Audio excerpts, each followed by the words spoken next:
What's good, Black Star Podcast? Welcome back to the channel. This is your boy Jared. Yo, today we're going to be looking at a video from the guys over at Truck Guide. Now, this right here is what I've been really warning y'all about, and especially when it comes to like being able to repair your own vehicle, because the right to repair has been under attack for the longest time. Ford CEO Jim Farley, based in Maryborough, just recently went to the White House to actually see if they can get a law put into place to where it makes it illegal for you as the owner of the vehicle to work on your vehicle, because a lot of these new cars that are coming out has so much technology in them, and they want the proprietary technology to actually stay with them so that you can actually touch your own vehicle. But so they keep on making money from it. But I want you guys to look at this because the right to repair is really under attack. And I want you guys to look at this. If you pop the hood of a 2026 vehicle, you do not see an engine. You see a wall of plastic. And if you try to remove that plastic, you are met with a financial nightmare. Tamper-proof screws, digital padlocks, and components that are legally sealed shut. We are witnessing the death of the driveway mechanic, but this is not an accident. It is a coordinated war on your wallet. Manufacturers want to turn every car owner into a lifelong tenant. They have sealed the hood, they have locked the software, and now they are charging you $200 an hour just for the privilege of fixing your own property. In this investigation, we are going to expose the manufacturers waging this war and exactly how they made your own truck illegal to repair. We will show you why the hood of your truck is now a crime scene, and most importantly, we will reveal the only two options you have left if you want to avoid becoming a tenant in your own vehicle. Here is exactly how they stole your truck.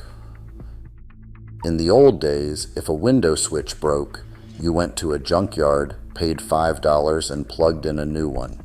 It was simple copper and plastic. Today, if you plug a new switch into a modern Ford or Chevy, it will not work. The truck will reject it.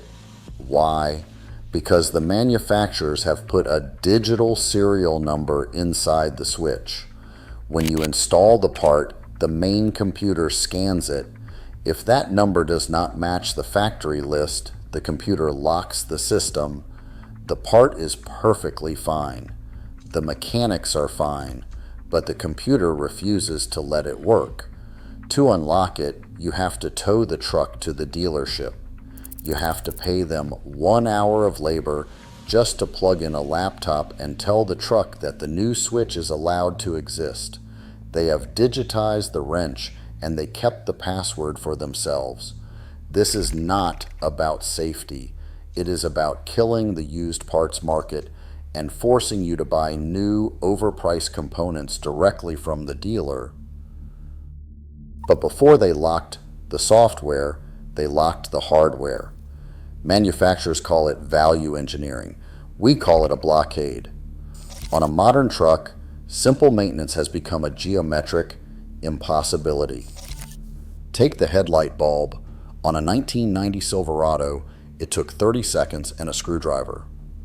On a modern truck, you often have to remove the entire plastic wheel well liner or disassemble the front grille just to reach the bulb. On many German cars, they have deleted the transmission dipstick entirely. You cannot check your own fluid level. You have to trust a sensor on the dashboard. When that sensor fails, you do not just buy a sensor, you buy a whole new transmission. But the worst offender is the cab off repair. On modern Ford Super Duty trucks, the engine is packed so tightly into the bay that for many major repairs, the mechanic has to lift the entire cab of the truck off the frame.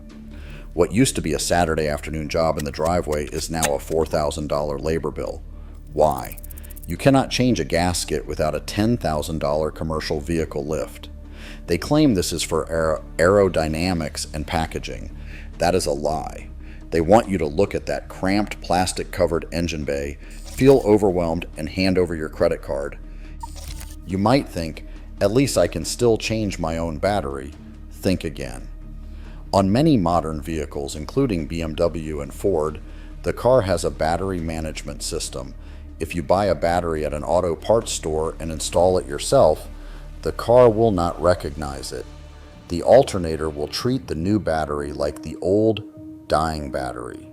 It will overcharge the battery and destroy your new $200 battery in a month. To fix this, you have to register the battery to the car's computer. How do you do that? You have to go to the dealership and pay them a ransom to click a button. They have turned the simplest maintenance task into a subscription fee. You cannot talk about this without talking about Patient Zero, John Deere. Farmers were the first victims of this war. They spent $500,000 on a tractor, but if a $50 sensor failed in the field, the machine would brick itself. The farmer could physically replace the sensor in 10 minutes with a wrench, but the software would not recognize it until a dealer drove out to the farm to bless it with a laptop. Farmers were left stranded during a harvest, losing thousands of dollars an hour, waiting for a dealership to grant them permission to use their own property. The auto industry saw how profitable this was, and they copied it immediately. You want to know something funny?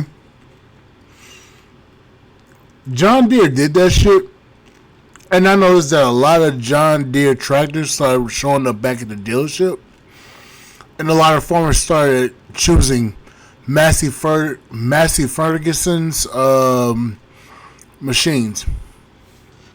Because if you really want to sit here and think about it, John Deere really fucked themselves when they actually did this. And it's not because John Deere doesn't sell a great machine. They sell good machines. Don't get me wrong. Problem is, John Deere got greedy, decided they wanted to keep the proprietary technology in-house, which basically negates every access point of you repairing your vehicle, and they locked the software. Same thing that every vehicle manufacturer is doing now. And I'm still trying to understand this. How the fuck these motherfuckers did not learn from John Deere? And keep in mind, you may get a $200, $300, $400 bill from your vehicle manufacturer. Let's keep it a buck. That money does not go to the mechanic. That money does not go to the mechanic. That money goes to the dealership. Then that money is dispersed throughout the entire dealership network. The mechanic only sees probably about 5 to 10% of that money. Yeah. So really, the dealership is ripping you off. That's why I've been seeing an increase in older cars being on the road. Because I'm gonna be honest with you.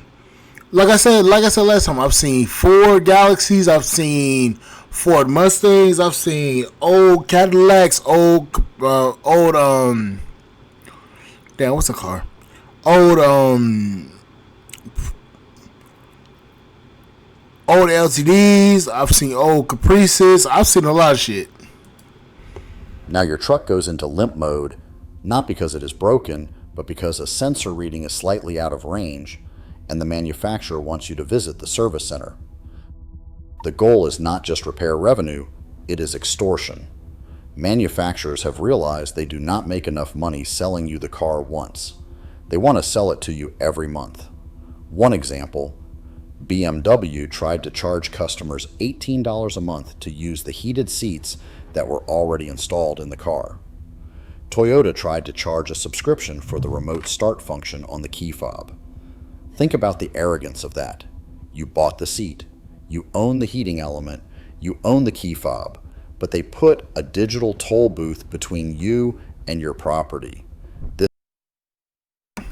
Oh yeah, BMW with the whole with the whole subscription to heated seat shit. I was working at the plant when that shit happened.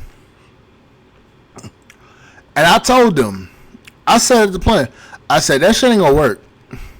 Y'all about to charge these people $100,000 for one of these cars, and then y'all go turn around and fucking charge them $18 a month just to use fucking shit that's already in the damn car. Hey, y'all about to fuck yourselves. BMW found out the hard way. GM is finding out the hard way now. GM getting hit every which way from Sunday because they didn't fucked up and somehow building the 6.2s and the 5.3s, and now they're bringing out these new Silverados. Absolutely not. I wouldn't trust that engine. I don't care if they bring out new 5.7s or anything like that. They gonna find a way to fuck it up. This is not manufacturing. This is theft. They are trying to turn the automobile into a service, just like Netflix. And if you stop paying, they can turn off your features remotely. So is the driveway mechanic dead? Not yet. Oh, add this little sneaky bit of bullshit in. The government is mandating that you have sensor suites throughout your entire vehicle. What am I talking about? So so every manufacturer is now implementing new in-car surveillance systems. So basically, cameras, microphones, thermal systems, all this different shit into your vehicle. Now, what is the purpose of it? What is the purpose of this shit? To monitor you, to make sure you're not intoxicated and that you are physically able to actually drive your vehicle. And if it deems that you are not, through AI, your car shuts itself down and you cannot drive that car anywhere. Now, it's a quote-unquote good, and there's a reason why I say quote-unquote. There's a quote-unquote good thing about this system. But we all know when shit fucking goes wrong, it goes absolutely wrong. Every one of these cars runs on runs on electric power steering. Every one of these cars is connected to the Wi-Fi or to a 5G network 24/7. Now you add this level of shit in there. What happens if one person says, you know what, fuck it, I'm gonna hack this shit? They take control of your vehicle and literally fucking send you into a fucking concrete barrier. Or cause a whole lot of chaos. Every one of these cars is literally one system update away from having fully autonomous driving capabilities. Every one of them is literally a system update from being autonomously capable. You already have forward-facing cameras. You already have a rear-facing camera. You already have LiDAR systems. You already have blind spot monitoring. You already have lane keep assist. You already have all these different systems in your vehicles. What's going to stop them from literally turning these systems on? Hell, Ford already filed a patent for a system to where it can automatically repo your car. Like you don't even need a tow truck driver. It'll just your car just repo itself and drive to the nearest fucking impound lot and shit. You're screwed. So let's be honest here.